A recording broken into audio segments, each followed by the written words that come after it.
Ci sarebbe un testimone, una residente di via Flacco ad Abano, che potrebbe avere un ruolo chiave nella risoluzione del giallo della morte di Marco Bernardini, il 37enne apponense trovato privo di vita nella piscina dell'Hotel Firenze, un albergo abbandonato da anni che si trova proprio in via Flacco ad Abano.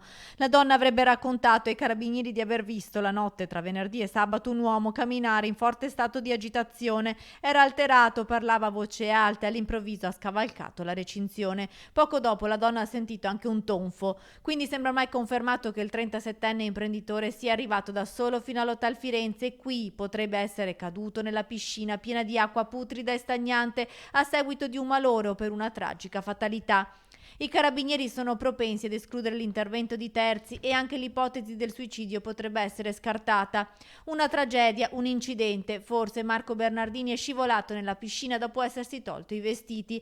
A dare ulteriori dettagli sulle cause della morte del giovane che lascia nello sconforto la famiglia, l'autopsia che dovrebbe essere eseguita nelle prossime ore. Il 37enne la notte prima di morire aveva cenato da solo e pernottato in un hotel di Abano a pochi metri dal luogo dove poi è stato ritrovato cadavere.